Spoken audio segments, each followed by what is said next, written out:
Let's talk about Easter eggs. I'm Joseph, this is Input English. Why would we be talking about Easter eggs in July? It makes no sense, right? Now it does. Let me explain. This will be fun. So let's start with the basic term Easter egg. Easter eggs have been a part of Christian tradition for a long time. It appears that Easter eggs in that tradition date back perhaps 800 years. Apparently, eggs were used as a symbol of resurrection, of rebirth or birth, and so they were used as a symbol. Then they were decorated and bright colors were applied to them. There are many different ways of decorating Easter eggs.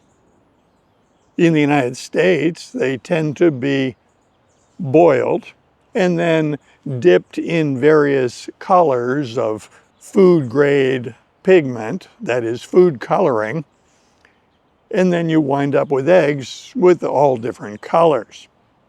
When I was growing up, we had a friend of my mom in the neighborhood who was from Eastern Europe. As I recall, she was Czech. She taught my mom a way of decorating Easter eggs that changed the whole picture of Easter for us growing up.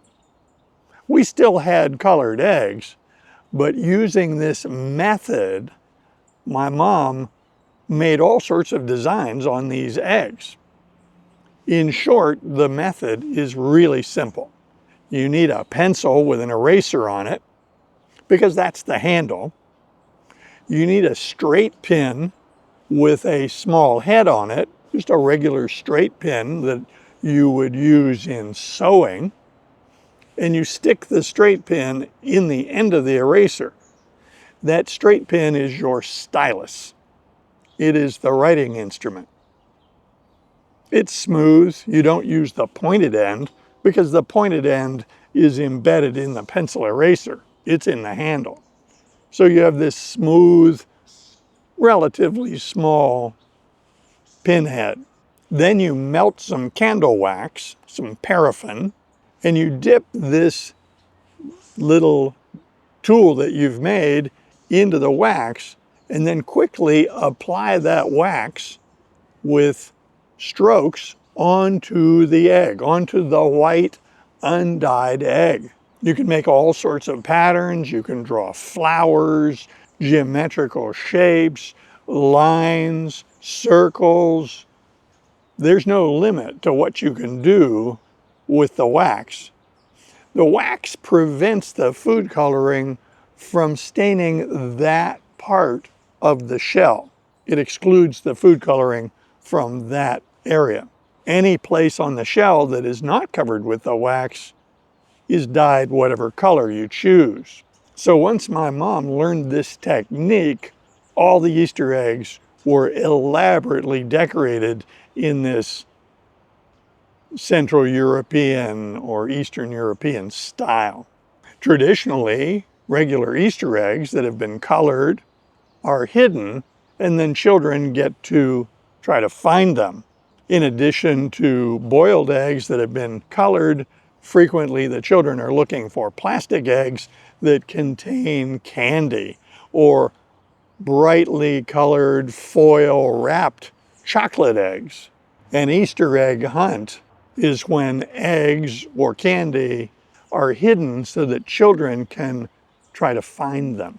An Easter egg hunt is a search for a prize. But so far I have not explained why I'm talking about Easter eggs in July.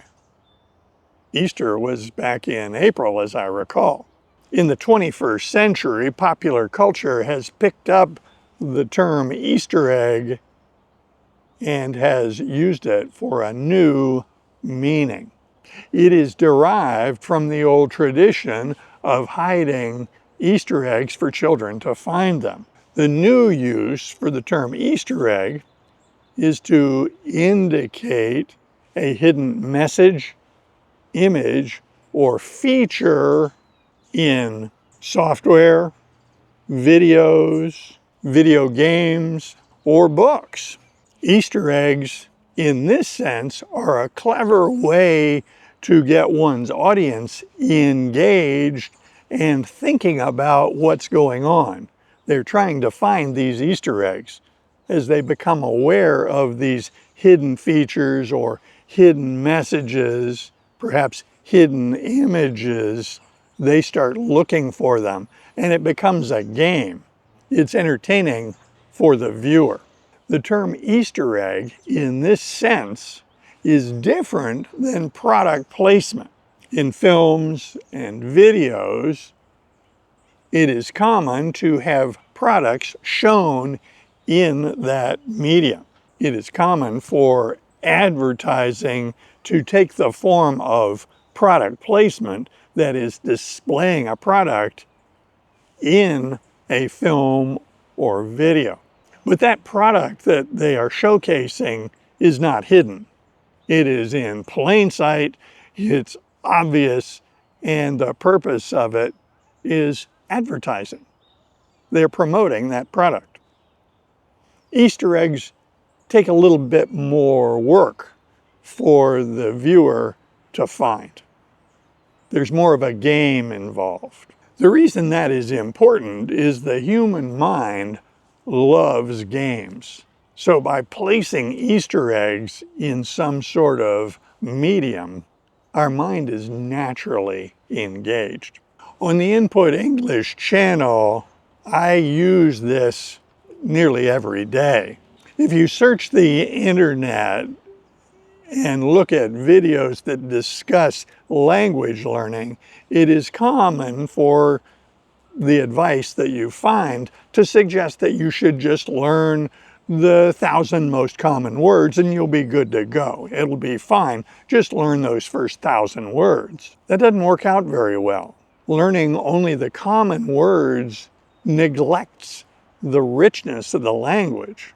If you're going to communicate with other adults, you really need a bunch of less common words, low frequency words. And the problem with low frequency words is they're less frequent.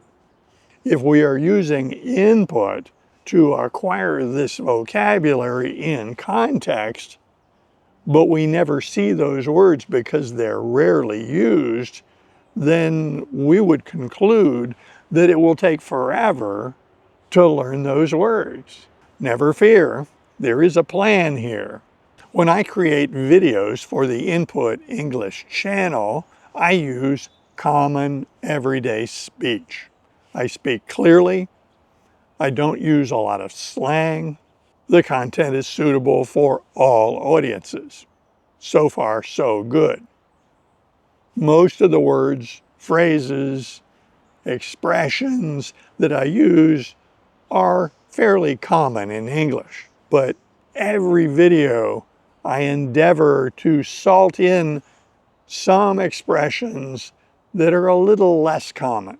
Let's call those the Easter eggs. I would submit that most people watching this channel will find that virtually every video has something in it with which they are not familiar. A new word, a new expression, a new phrase, and those are the Easter eggs. So how do we deal with these Easter eggs? Well, for those of you who have watched a lot of videos, you will know the answer. Notice them. You will also know that I don't advocate that you write them down, study them, memorize them, or put them in a notebook. Try to avoid looking them up in a dictionary. You may need to. The context that we use in a particular video may not make the meaning of the word clear, and you may find yourself occasionally looking up a word. That's not evil. It just slows you down a little bit. By putting low frequency words into videos, I give you a tool.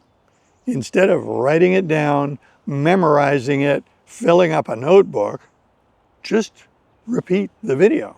I'm acutely aware that I would have loved to have input like this when I was trying to learn a variety of languages throughout my adult life. Comprehensible input was what was lacking for me to learn German, for instance. We are very much in a very special time in language learning because a lot of creators are making a lot of content in a lot of languages, and they are being presented to us in videos that are preserved over time.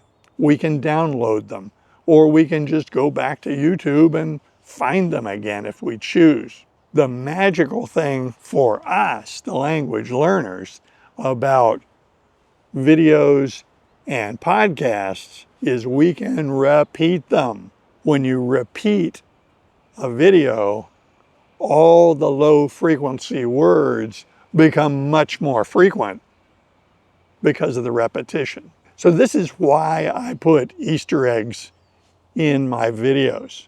Every video posted on this channel has something in it that can be discovered, enjoyed, and learned in context. Our ability to repeat these videos and by repeating them learn in context means we don't need flashcards. We don't need a notebook. We don't need an Anki deck. We don't need to go to those unfortunate traditional methods which have failed language learners for decades. So going forward, bear in mind that every video has an Easter egg, or more than one, that you can find and learn in context for your benefit. This is the way we deal with low frequency words on this channel and thereby offer you the richness of the English language. I invite comments below, and if you like videos like this, be sure to click on this one next. See you soon.